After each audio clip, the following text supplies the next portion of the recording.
They say the most painful goodbyes are the ones that are never said and never explained. One rainy Tuesday in Seattle, Eleanora Vance walked into her apartment expecting dinner but found a home stripped bare. No note, no fight, no warning. Just absolute silence. Her husband of 5 years, Marvel, hadn't just left. He had erased himself from her life as if he never existed. But destiny has a wicked sense of humor. While Marvel thought he was leaving a broken woman in the dust, he was actually pushing her toward a life he could only dream of, and a man who could buy and sell Marvel's entire existence before breakfast. This is the true-to-life story of how a ghosted wife went from rock bottom to dining under the stars on a billionaire's super yacht. You won't believe who she meets on the deck. The rain in Seattle doesn't wash things away. It makes them stick. It makes the gray pavement look like polished steel, and the traffic lights bleed onto the wet asphalt. Eleanora Vance loved this weather once.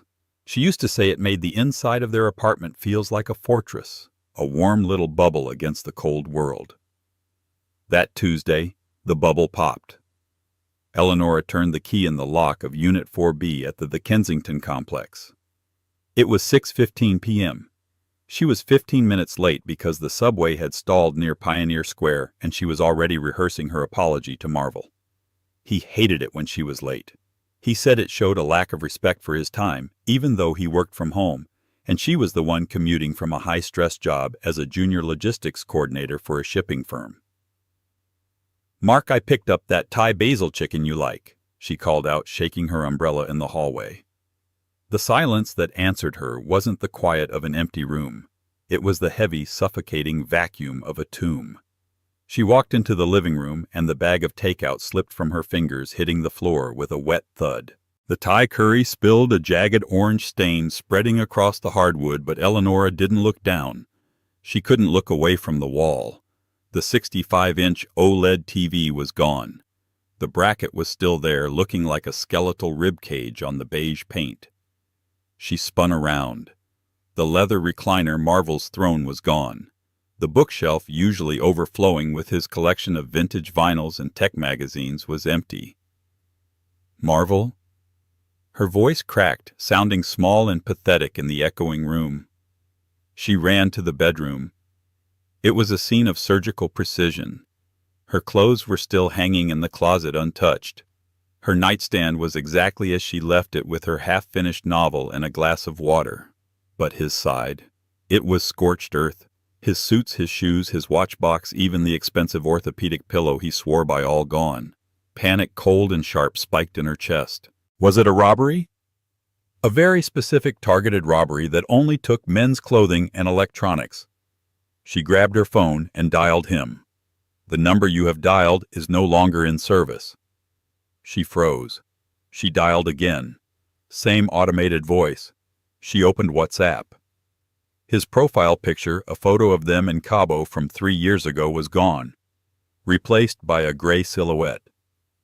She checked her messages. Delivered 8:30 a.m. "See you tonight, love you?" Current status, user not found. Eleanora rushed to the kitchen counter where they kept the life binder, their joint bank accounts, the lease, the insurance. The drawer was open. The binder was there, but it was light. She flipped it open. The pages detailing their joint savings account at Chase Bank were missing. She pulled up the banking app on her phone. Her fingers trembled so hard she mistyped her password twice. When she finally logged in, the breath left her lungs in a painful whoosh. Balance $14.32. Yesterday there had been $42,000. It was the down payment for the house they were planning to buy in Bellevue. It was 5 years of her bonuses and his freelance consulting savings. There was a transfer logged at 10:30 a.m. that morning. Transfer to M. Sterling. External account. He hadn't just left. He had looted her. Eleanora sank to the floor right there in the kitchen amidst the phantom echoes of the life she thought she had. Marvel Sterling, the man who had cried at their wedding, the man who had held her hand when her mother passed away, the man who had texted her "love you" 8 hours ago, had executed a demolition of their marriage so precise, so cold, it felt like a professional hit. She sat there for hours. The sun went down, casting long, cruel shadows across the empty spots where their life used to be. She didn't cry. She was in shock. It was a physical blow, a concussion of the heart. At midnight, her phone buzzed. It wasn't him. It was an automated email from the leasing office. Dear tenants, this is a reminder that your lease termination notice has been processed. Please ensure the unit is vacated by Friday, as requested by Mr. Sterling. He had canceled the lease. She had 3 days to get out. That was the moment the shock broke and the scream finally tore out of her throat. It was a raw, primal sound that bounced off the empty walls of Unit 4B, a eulogy for the woman she used to be. 6 months later. The mirror in the staff locker room of Le Rêve Catering was cracked in the corner, splitting Eleonora's reflection into 2 jagged halves. She looked different. The soft curves of her face from her marriage days had sharpened into angles. Her eyes, once wide and trusting, were now guarded, framed by dark circles she concealed with thick concealer. She adjusted the black bow tie of her uniform. It was stiff and uncomfortable. "Vance, move it!" The voice boomed from the hallway. It was Chef Gordon, a man whose culinary genius was only matched by his explosive temper. "Coming, Chef!" Eleonora shouted back, shoving her phone into her locker. She paused for a split second, looking at the screen. No new messages. For 6 months she had checked every day, hoping for an explanation, an apology, even a taunt from Marvel. Nothing. He had vanished into the ether. Private investigators cost money she didn't have. The police called it a civil matter because his name was on the joint account. She had lost everything. The apartment, the savings, her dignity. She had moved into a studio apartment the size of a shoebox in a neighborhood where sirens were the nightly lullaby. She took this job at Le Rêve, a high-end catering company serving the ultra-wealthy of the Pacific Northwest, because it paid in cash tips and allowed her to take home leftovers. Today was a big gig, the biggest. "Listen up," Chef Gordon addressed the brigade of 20 servers and bartenders. "Today we are not in a ballroom. We are on the water. The client is Jasper Thorne." A hush fell over the room. Even Eleonora, who had disconnected herself from the world of news and gossip, knew that name. Jasper Thorne, the shipping magnate, the billionaire owner of Thorne Logistics. He was the Wolf of the Wharf, a man known for ruthless efficiency and a cold demeanor. "Mr. Thorne is launching his new super yacht, the Andromeda." Gordon continued, sweating already. "He demands perfection. If you drop a spoon, you are fired. If you smile too much, you are fired. If you breathe too loud, you are fired. Do we understand?" "Yes, Chef," the room chanted. They were bussed to the marina. When Eleonora stepped off the van, she had to crane her neck back to see the top of the Andromeda. It wasn't a boat. It was a floating city. 300 feet of gleaming black and white steel with a helicopter pad and 3 decks of terraced glass. As they loaded the crates of champagne, Dom Perignon, the 2008 vintage, Eleonora felt a strange pang of irony. She used to work in logistics. She used to coordinate shipping containers for companies like Thorne's. Now she was carrying the champagne for the man who owned the ships. "You, Vance!" The floor manager, a sharp-faced woman named Beatrice, pointed at her. "You're on the upper deck. VIP section. You're shadowing the main bar. Don't speak unless spoken to." "Understood," Eleonora said, keeping her head down. The party began at sunset. The guests were a kaleidoscope of old money and new fame. Women in dresses that cost more than Eleonora's annual salary laughed, holding crystal flutes. Men in bespoke Italian suits smoked cigars that smelled like burning money. Eleonora circulated with a tray of caviar blinis. She felt invisible. To these people she was furniture, a robot arm extending food. "It's tragic, really," a woman in a red velvet dress was saying to her companion near the railing. "I heard he's actually quite lonely." "Thorne," the man laughed, taking a blini from Eleonora's tray without looking at her. "The man has a heart of ice. He divorced his last wife because she interrupted a board meeting. He's married to the sea." Eleonora moved away, her face impassive. At least he divorced her, she thought bitterly. He didn't just ghost her and steal her life savings. As the night wore on, the wind picked up. The yacht was cruising smoothly out of the harbor, the city lights of Seattle fading into a glittering line on the horizon. Eleonora was sent to clear glasses from the private aft deck, a secluded area reserved for the host. She thought it was empty. It wasn't. Standing by the railing looking out at the black water was a man. He was tall, his silhouette broad-shouldered and imposing against the moonlight. He wasn't wearing a tuxedo jacket, just a white dress shirt with the sleeves rolled up, revealing forearms that looked like they actually did manual labor. He held a tumbler of amber liquid, but he wasn't drinking. He was just staring into the abyss. Eleonora froze. She should leave, but a gust of wind caught the stack of napkins on the table she was clearing. Whoosh! White linen napkins scattered into the air like startled doves blowing straight toward the man. "Oh, no!" Eleonora gasped. She scrambled to catch them. One napkin slapped onto the man's shoulder. He didn't flinch. He just reached up, peeled it off, and turned around. Eleonora stopped dead. Jasper Thorne was devastatingly handsome, but not in a pretty way. He had a face that looked like it had been carved out of granite, sharp jaw, heavy brows, and eyes that were the color of the stormy Atlantic. And right now, those eyes were locked on her. I am so sorry, sir," Eleonora stammered, clutching a fistful of retrieved napkins. "The wind. I didn't mean to disturb you." She waited for the yelling. She waited to be fired. Jasper Thorne looked at the napkin in his hand, then at her. He didn't yell. He didn't scowl. He looked tired. "It's just a napkin," he said. His voice was deep, a baritone that seemed to vibrate through the deck. "It's not a grenade." Eleonora blinked. Yes, sir. I'll just clear this and go." "Wait," he said. She froze. He took a step closer. The lights from the upper deck cast a shadow over his face, but she saw him squinting at her. Not at her uniform, but at her. "You look like you hate being here more than I do," he said. It wasn't an accusation. It was an observation. Eleanor's filter, usually so strong after months of customer service, slipped. Maybe it was the exhaustion.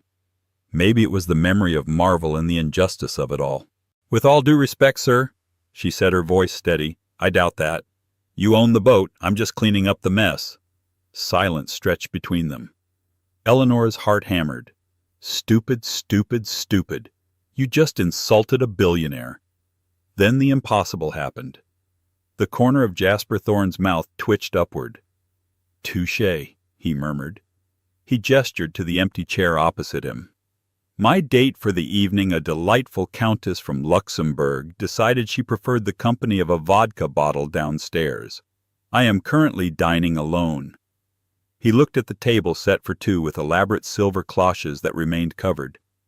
"Are you hungry?" he asked. "Sir, I hate wasting food, and I hate eating alone. It reminds me of—" He trailed off, looking out at the sea again. "It reminds me of things I try to forget." "Sit down." "I can't. I'll be fired." "I own the company that hired the catering firm," Jasper said calmly. "Sit down. That is an order." Eleonora hesitated. This was insane. This was a movie plot. But her feet hurt. She hadn't eaten since breakfast, and the smell of whatever was under those silver domes was intoxicating. And looking into Jasper Thorne's eyes, she saw something she recognized. It was the same look she saw in the mirror every morning. Loneliness. She pulled out the chair and sat. Jasper sat opposite her. He lifted the silver dome. Underneath was a lobster thermidor that smelled like heaven. "I'm Jasper," he said, picking up his fork. "I'm Eleonora," she whispered. "Well, Eleonora." He raised his glass slightly. "To the wreckage of best-laid plans." She felt a lump in her throat. She raised her glass of water. to wreckage.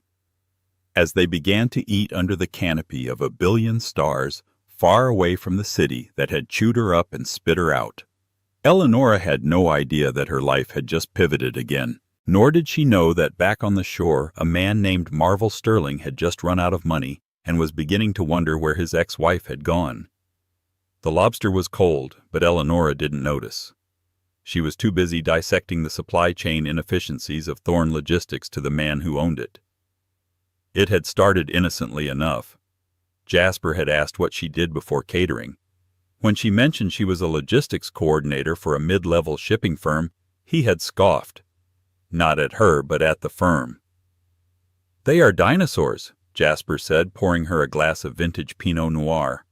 "They still use spreadsheets when they should be using predictive AI." "They use spreadsheets because they can't afford the AI." Eleanor countered the wine, giving her a sudden surge of bravery. "And frankly, your company has the tech, but you lack the ground-level intuition. I read about the bottleneck you had in the Port of Los Angeles last month. You lost 3 days because your automated system didn't account for the union labor holiday schedule. A human coordinator would have caught that in 5 minutes." Jasper stopped drinking. He set the glass down slowly. The silence on the deck was heavy, broken only by the hum of the yacht's engines and the distant sound of jazz from the party below. "You read my quarterly reports?" he asked, his voice low. "I used to read them for fun," Eleonora admitted, feeling a blush rise up her neck. "I'm a nerd. I know." Jasper leaned forward, his storm-gray eyes narrowing. "That mistake cost me $4 million. My VP of operations blamed it on a software glitch." "It wasn't a glitch. It was a lack of empathy for the human element of the supply chain," Eleonora said simply. "Machines don't take holidays. Longshoremen do." Jasper stared at her for a long time. It was an intense, dissecting gaze that made Eleonora want to squirm, but she held her ground. She had lost everything. She had nothing left to lose by speaking her mind. "Stand up," Jasper said suddenly. "Excuse me." "Stand up. Walk with me." He didn't wait for an answer. He stood and walked to the railing. Eleonora wiped her mouth with the linen napkin, the fateful napkin, and followed him. Below them the party was in full swing. The elite of Seattle were mingling, unaware that the host was on the upper deck plotting a revolution with a catering waitress. "Look at them," Jasper gestured to the crowd. "Vultures, sycophants. They want my money, my influence, or a ride on this boat. I have 500 employees, Eleonora, and maybe 3 of them tell me the truth. The rest tell me what they think I want to hear." He turned to her. "I don't need a waitress. I don't even need a logistics coordinator. I need a truth teller."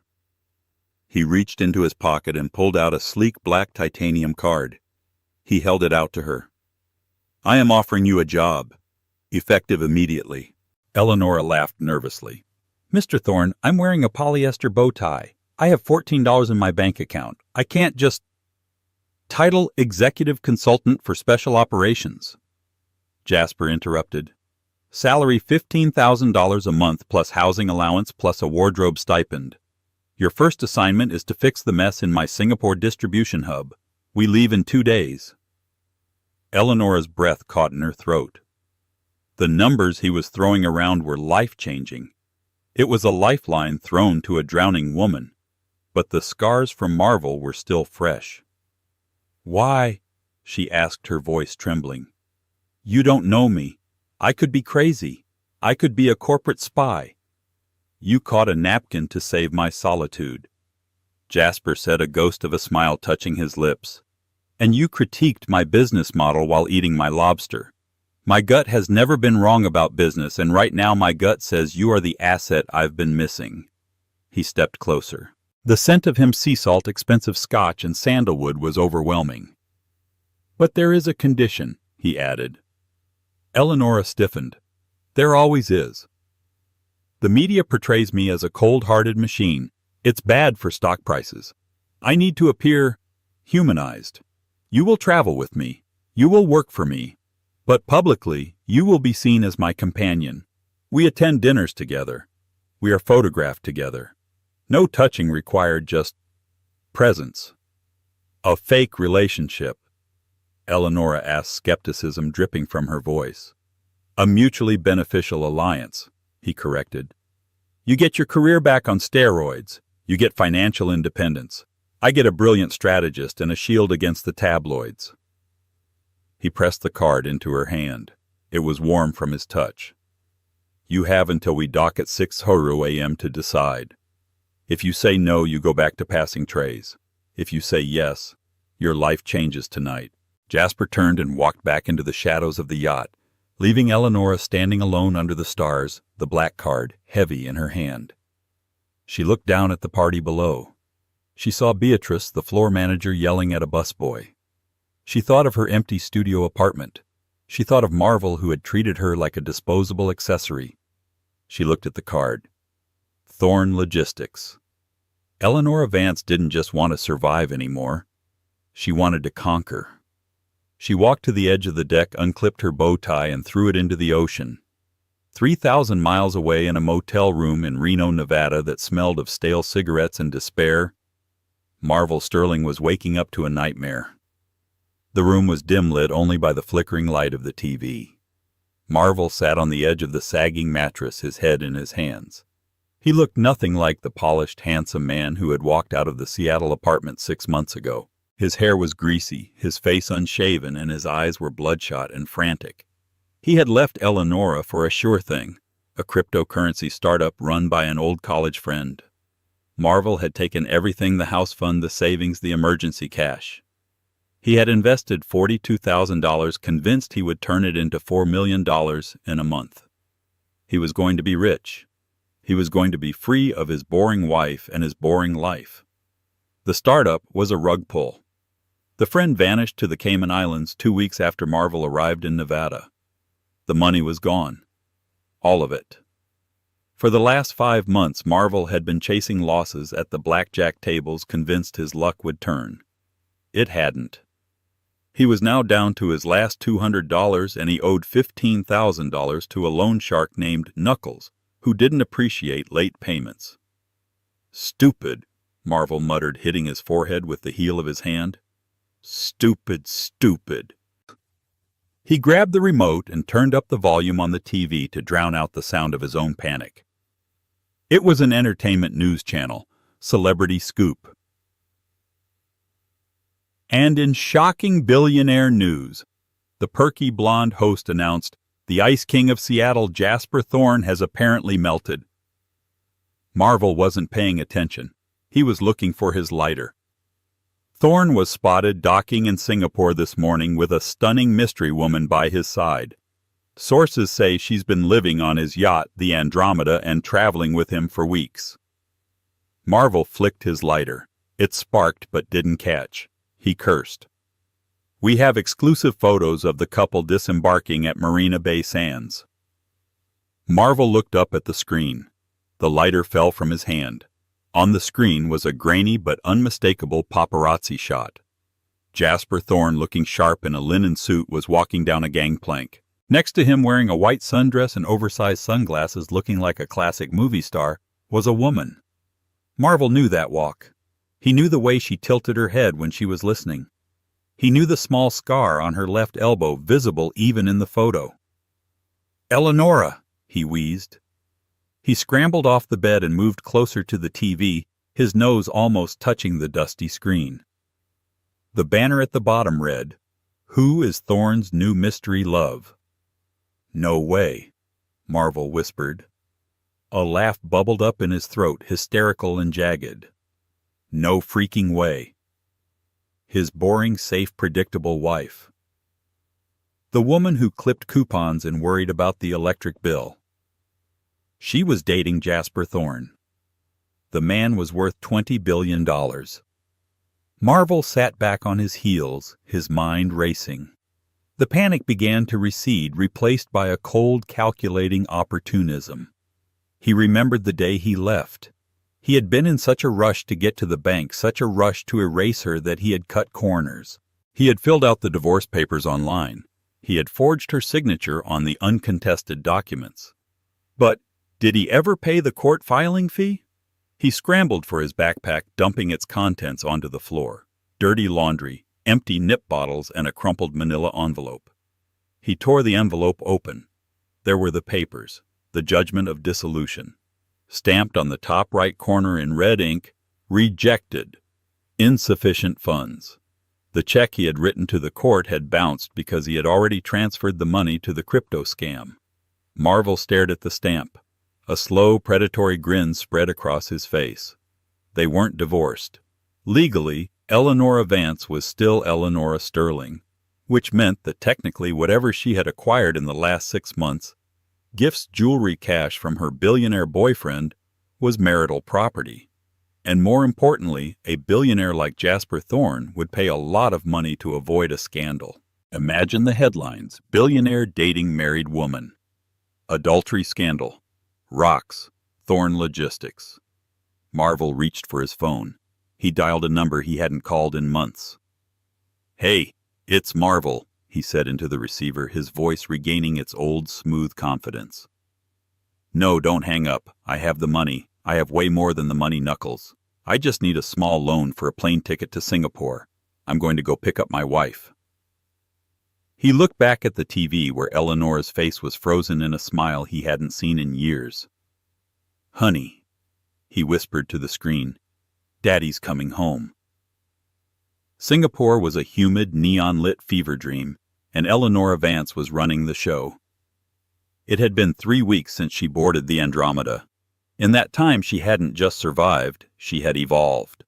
The shy woman who apologized to empty rooms was gone.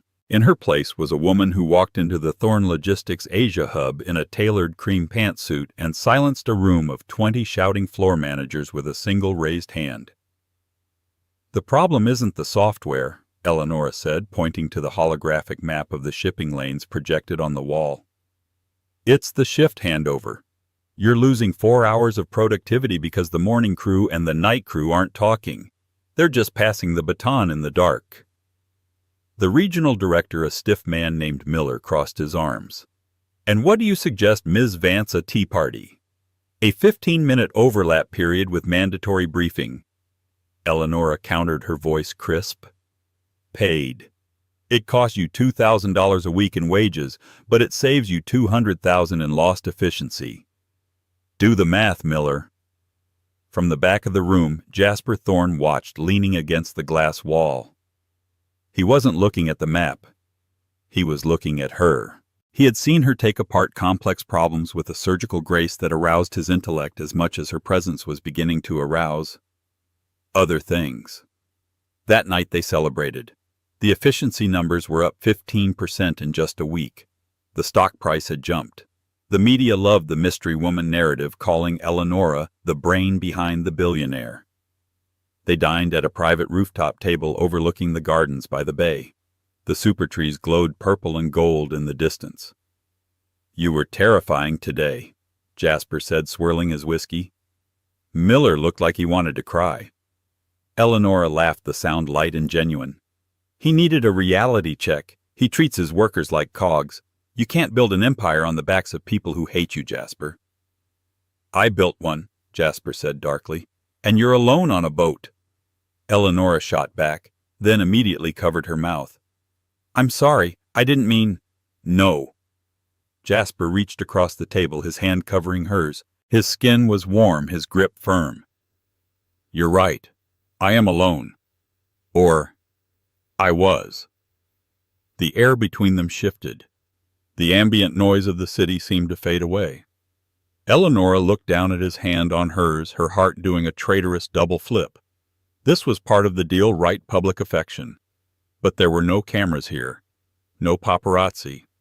Just them. "Eleonora," Jasper said, his voice dropping to that rough velvet tone that made her knees weak. "When I hired you, I thought I was buying a consultant. I didn't expect to find a partner." He stood up and walked around the table. Eleonora stood too, her breath hitching. He was so tall, blocking out the city lights, his eyes searching hers with an intensity that burned.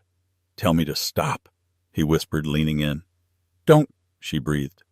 He kissed her. It wasn't a tentative movie star kiss. It was possessive, hungry, and desperate. It tasted of whiskey and longing. For the first time in 6 months, maybe for the first time in her life, Eleonora didn't feel like a side character. She felt like the lead. She felt wanted. She wrapped her arms around his neck, pulling him closer, forgetting the contract, forgetting the money, forgetting the past. But the past has a nasty habit of not staying forgotten. As they pulled apart, breathless and flushed, Jasper's phone buzzed on the table. He ignored it. It buzzed again, and again. "Answer it," Eleonora said, smoothing her dress, her face burning. "It might be the London office." Jasper groaned and picked up the phone. He glanced at the screen and his face went hard. The lover vanished. The CEO returned. "It's security," he said. "There's been a breach at the hotel entrance for the gala tomorrow. Paparazzi are getting aggressive." "We can handle paparazzi," Eleonora said, feeling invincible. "It's not just that." Jasper looked at her, his expression unreadable. "My legal team says someone has been digging into your background. Deep digging, IP addresses tracing back to Nevada." Eleonora felt the blood drain from her face. "Nevada. Who?" she whispered. "We don't know yet." Jasper pocketed the phone. "But whoever it is, they are looking for dirt. Is there anything you haven't told me, Eleonora? Anything that could blow up in our faces?" She thought of Marvel, the divorce, the empty apartment. "My ex-husband," she said, her voice small. He stole everything and left. But he's gone, Jasper. I haven't heard from him in half a year. He ghosted me." Jasper nodded, his jaw tight. "Good. Because tomorrow night is the Global Trade Gala. The Prime Minister will be there. Investors from Dubai will be there. We are debuting the new partnership. It has to be flawless. If there are ghosts, we bury them." He took her hand again, but this time it felt less like a caress and more like protection. "I won't let anyone hurt you," he vowed. Eleonora believed him. She forgot that even billionaires can't control the chaos of a desperate man with nothing to lose. The Global Trade Gala was the event of the season. The ballroom of the Ritz-Carlton was transformed into a golden palace. Orchestral music swelled, champagne flowed like water, and the flash bulbs of the press line were blinding. Eleonora wore a dress that Jasper had commissioned for her. It was midnight blue silk, strapless, hugging every curve before pooling at her feet. She wore sapphires around her neck that cost more than the entire apartment building she used to live in. She walked arm in arm with Jasper, smiling until her cheeks hurt. "You're doing great," Jasper murmured in her ear as they posed for a photo. "Just breathe." "I'm terrified," she admitted through her teeth. "Don't be. You are the most powerful woman in the room." They moved into the ballroom. It was a whirlwind of handshakes and polite laughter. Eleonora charmed the investors. She debated trade routes with the Minister of Transport. She was glowing. Then the music stopped. It wasn't a planned stop. It was a jarring, screeching halt caused by the sound of a microphone feeding back. Scream! The room went silent. All heads turned toward the stage. Standing there, wrestling the microphone away from a stunned MC, was a man. He wore a cheap, ill-fitting tuxedo that looked like a rental. His hair was slicked back with too much gel. He was sweating profusely. Eleonora's champagne glass slipped from her fingers and shattered on the marble floor. It was Marvel.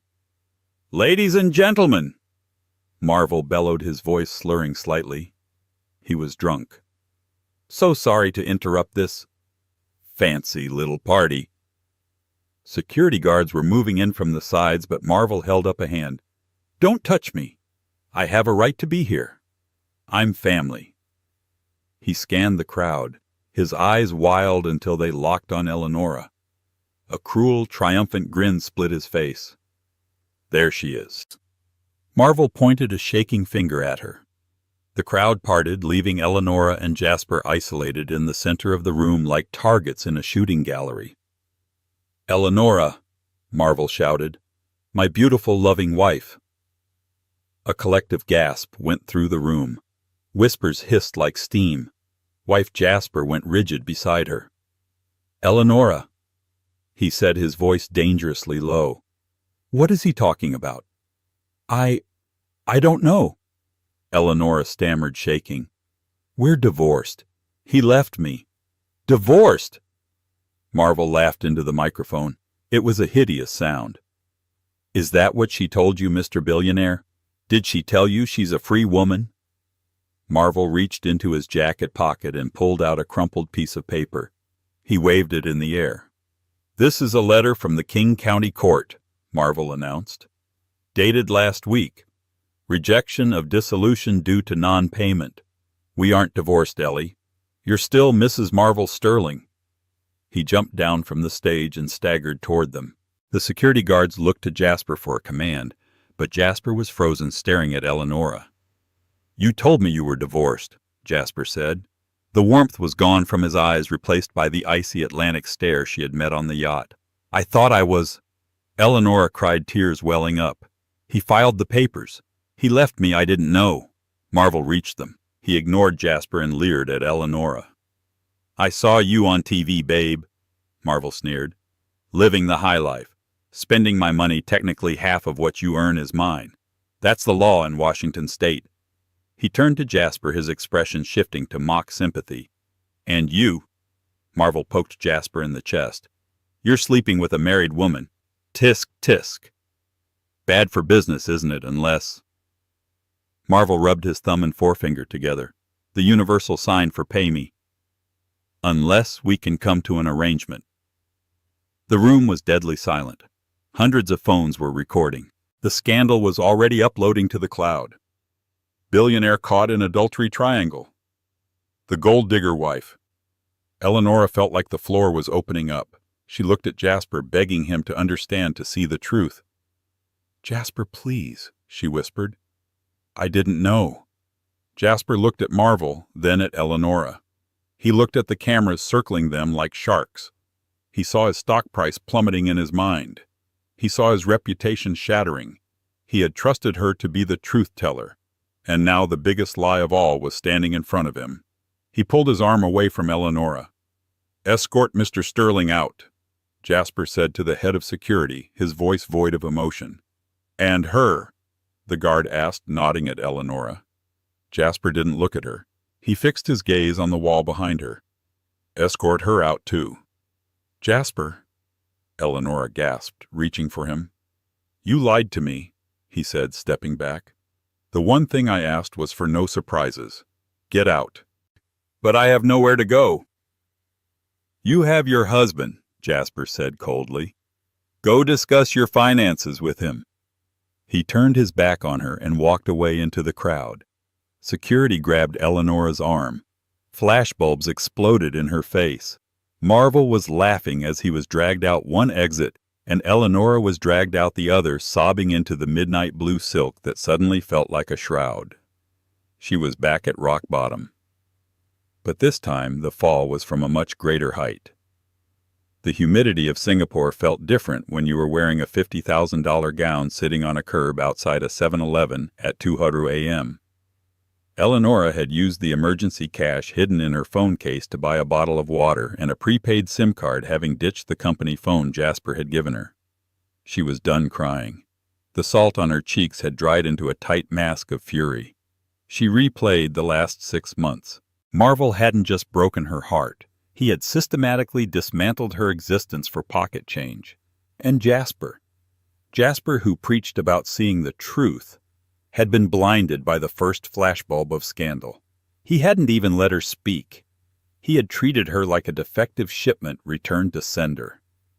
"Well, look at Cinderella," a voice sneered from the shadows. Marvel emerged, still wearing the ill-fitting tuxedo, smelling of stale champagne and victory. He took a noisy slurp from a can of cheap beer. "You look ridiculous, Ellie," he laughed, kicking at the hem of her silk dress. "All dressed up with nowhere to go. But don't worry, hubby's here. I'm going to take care of us." Eleonora stood up slowly. The movement was graceful, deliberate, and terrifying. She towered over him in her heels. "What do you want, Marvel?" she asked, her voice devoid of inflection. "I want what's mine." He snarled, his bravado slipping slightly at her coldness. "I want half of whatever that rich prick paid you, and then I'm going to pay him a visit. I figure a guy like Thorne will pay at least $5 million to make this go away. We're going to be rich, babe, and you're going to thank me." He reached out to grab her arm. Eleonora didn't flinch. She didn't scream. She moved with the precision of a logistics coordinator diverting a freight train. She slapped him. It wasn't a theatrical slap. It was a hard, flat palm to the ear that sent him stumbling back against the convenience store window. "Listen to me very carefully," she said, her voice low and lethal. "You are a small, pathetic thief. You didn't leave me. You ran away because you were drowning in debt you were too cowardly to admit to. And you didn't come back for me. You came back like a rat smelling cheese." "You can't talk to me like that. I'm your husband," Marvel spluttered, holding his ear. "Not for long," she said. "You're going to meet Jasper tomorrow, aren't you? To get your blackmail money?" "Damn straight I am. Noon at his tower." "Good." Eleonora nodded. "I'll see you there." She turned and walked away into the night, leaving Marvel confused and nursing his stinging face. She had 10 hours. She didn't have money or power or a billionaire boyfriend, but she had a brain that could organize global supply chains in her sleep. She needed a computer. At 11:55 a.m. the next day, the executive penthouse of Thorne Tower, Singapore, was practically vibrating with tension. Jasper stood at the window staring blankly at the harbor. He hadn't slept. The Dubai investors had pulled out of the deal at 9:00 a.m. citing instability in leadership. His stock was down 8 points. But that wasn't why his stomach felt like it was full of broken glass. It was the memory of Eleonora's face when the security guards grabbed her. The betrayal in her eyes hadn't been because she got caught. It was because he had abandoned her. Just like Marvel. "Mr. Sterling is here," his assistant murmured fearfully. "Send him in," Jasper said, turning around. He looked like death in a tailored suit. Marvel sauntered in, looking pleased with himself. He threw himself into a leather chair and put his feet up on Jasper's mahogany desk. "Nice digs, Jules. Can I call you Jules?" "State your price," Jasper said, ice cold. $10 million, Marvel said, doubling his initial thought. "Cash. Wiring instructions to a Cayman account. And I sign a non-disclosure agreement saying it was all a misunderstanding. I take Ellie back to Seattle and you never see us again." Jasper opened his desk drawer to retrieve his checkbook. He hated himself. He was buying silence just like everyone said he did. He was proving Eleonora right about him being a coward. "Write the check, Jules. Time is money." Bam! The double doors to the office slammed open so hard they hit the walls. Eleanor Vance stood there. She wasn't wearing the gown.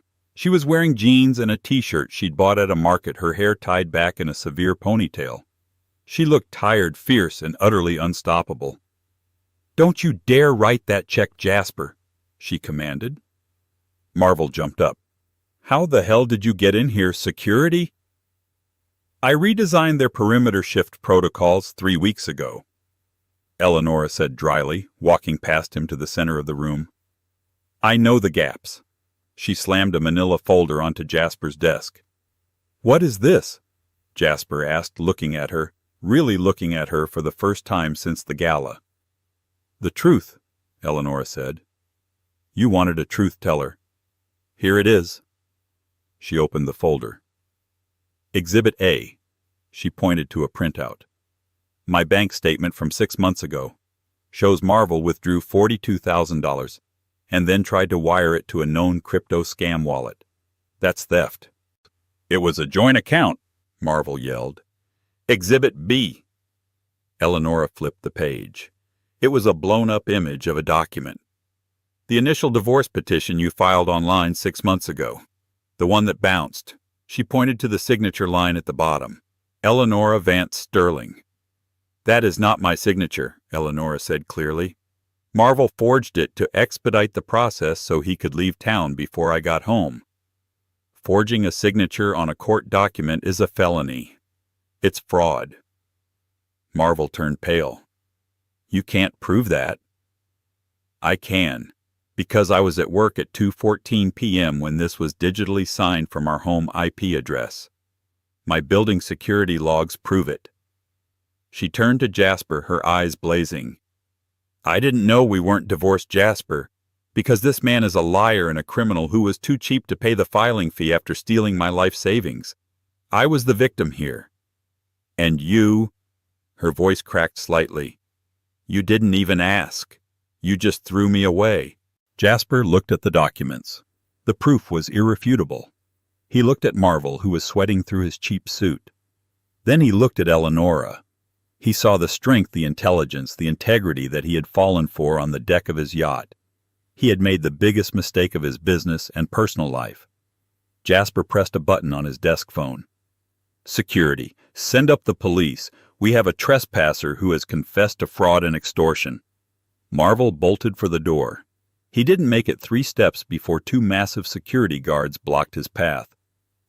Wait, Marvel screamed as they grabbed him. Ellie, baby, don't let them take me. We're married. Eleonora walked over to him. She pulled a single piece of paper from her back pocket. It was a fresh divorce agreement she had downloaded and printed at the internet cafe. Sign it, she said, holding out a pen. You sign this giving up all claims to anything I have or ever will have, and I won't hand that folder over to the police when they get here. You walk away with nothing just like you left me. Marvel looked at the guards, then at the pen. With shaking hands, he signed the paper against the wall. Get him out of here, Eleonora said. They dragged Marvel out, kicking and screaming. The silence that followed was deafening. Eleonora turned to Jasper. She didn't look triumphant. She looked exhausted. I'm leaving, she said. I used the company card one last time to book a coach ticket back to Seattle. I'll pay you back for the dress. She turned toward the door. Eleonora, wait. Jasper's voice was ragged. He came around the desk, moving faster than she had ever seen him move. He put himself between her and the door. Get out of my way, Jasper. The job is over. The fake relationship is over. You're right, he said. He dropped to his knees. Right there on the plush office carpet, the billionaire Ice King knelt before her. It was fake. And that was my fault. I was scared. I hid behind a contract because I was terrified of feeling something real. He reached up and took her hand. His touch was shaking. I behaved like a coward last night. I am so profoundly sorry. You were the best thing that ever happened to this company, and the only real thing that has happened to me in 10 years. Eleonora looked down at him. She wanted to stay angry. It was safer. The Dubai investors pulled out, he said quietly. The stock is tanking. I don't care. Let it burn. I don't want it if I have to be the man I was yesterday. He looked up at her, his gray eyes wide open, no defenses left. Don't go back to Seattle. Stay, not as my employee, not as my fake girlfriend. Stay as my partner, for real. We'll fix the company together, or we'll let it crash and build something new. Just don't leave me alone on that boat again. A tear finally escaped Eleonora's eye, tracking through the grime on her face. She saw the lonely man on the deck again. You have terrible people skills, Jasper Thorne, she whispered. I know, he said, a faint hope sparking in his eyes. I need a brilliant logistics manager to help me navigate that. Eleonora sighed, a sound that released 6 months of tension. She squeezed his hand. First order of business, she said, pulling him to his feet. We need to get you a new PR strategy, and I need a shower. Jasper smiled. It was a real smile, one that reached his eyes. I can arrange both. They didn't fix everything that day. Trust is harder to rebuild than a supply chain. But as they stood together looking out over the city, no longer hiding behind contracts or lies, Eleonora Vance knew one thing for sure. She was never going to be anyone's accessory again. She was the CEO of her own life now, and business was about to boom. What a roller coaster. From being ghosted in Seattle to running the show in Singapore, Eleanora proved that sometimes the worst thing that happens to you is actually the key to unlocking your true potential. She refused to let the men in her life, past or present, define her worth. It makes you wonder how many of us are holding on to ghosts that are stopping us from leveling up. If you enjoyed this story of betrayal, revenge, and billionaire romance, please smash that like button. It really helps the channel. Don't forget to subscribe and hit the bell notification so you never miss a twist. Share this video with a friend who needs a reminder that they are stronger than they think. Thanks for watching.